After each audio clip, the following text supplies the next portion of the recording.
Hi, my name is Hiro Ono at JPL. I will present our Enceladus Vent Explorer concept jointly with the science lead, Morgan Cable. Hello. All right, so our concept is to send a small robot or robots into active geysers on Enceladus and access the subsurface ocean. Why it matters? Because the ocean of Enceladus may harbor extant life. Cassini observations indicate it has all necessary ingredients of life: water, energy, and chemical building blocks.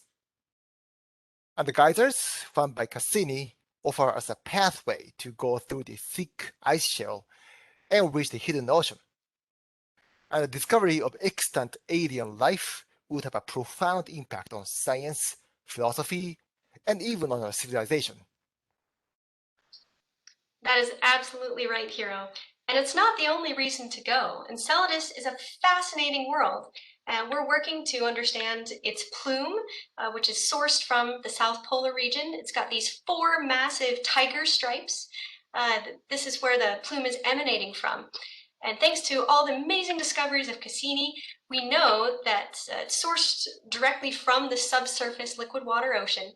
And we've even been able to image these tiger stripes close up and see that there's heat, that these areas are warmer than the surrounding terrains, which you can see in this next image here. So we know that this plume is being sourced from these tiger stripes.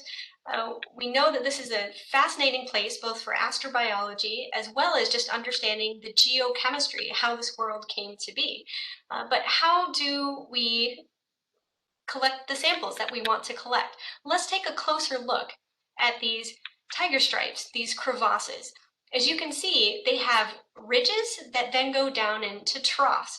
And this means that we can't just utilize a traditional driving rover as we might on a place like Mars. Instead, we have to come up with unique robotic architectures that can handle this treacherous terrain and get down into that crevasse where the plume is emanating from.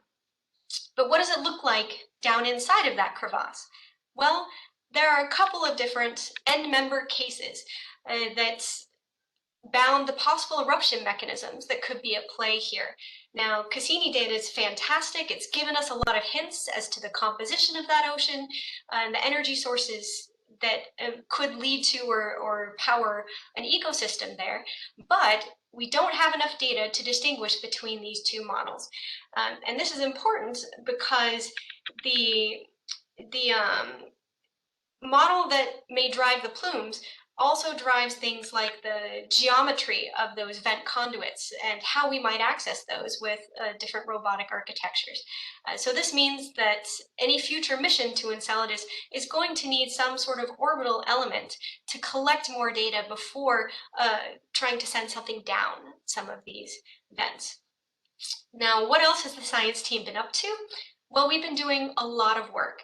And given that there have been so many recent discoveries about Enceladus from new analysis or interpretations of Cassini data, as well as tremendous discoveries on the astrobiology side, biosignature detection strategies, we decided to take a very large look at all of the literature to date and try to come up with some modern science goals and observations of the highest priority science for Enceladus that could be achieved in the next decade. And so we utilized a lot of subject matter experts doing workshops to be able to come up with a new STM. And from that science traceability matrix, then we generated a list of payload options and mission architectures that then Hiro and his team could take on to address some key questions there. And one important thing to note is that we are in the process of writing 2 science papers that will summarize all of this work. We're targeting the end of the year for submission of both of those in companion papers in a single journal. And with that, I'll turn it over to Hiro to talk a little bit more about mission architectures and CONOPS. All right, thank you, Morgan. Okay, so given this excellent STM, we defined the reference architecture to support the trace studies shown on this slide. It includes CONOPS, science measurements, and preliminary mapping of science goals and payloads to systems. This reference architecture serves as the starting point of our trace study. This architecture consists of 3 elements: orbital, surface, and subsurface missions, which could be launched together or in sequence. The orbiter and surface missions are not just for supporting the subsurface one. In phase one, we narrowly focused on the subsurface portion, but what we've learned from the HTM exercise that Morgan just described was that it is not just about going down to the ocean and finding microbes. Science is not that simple. There are broad range of interdependent measurements, some of which needs to be carried out from orbit or on surface.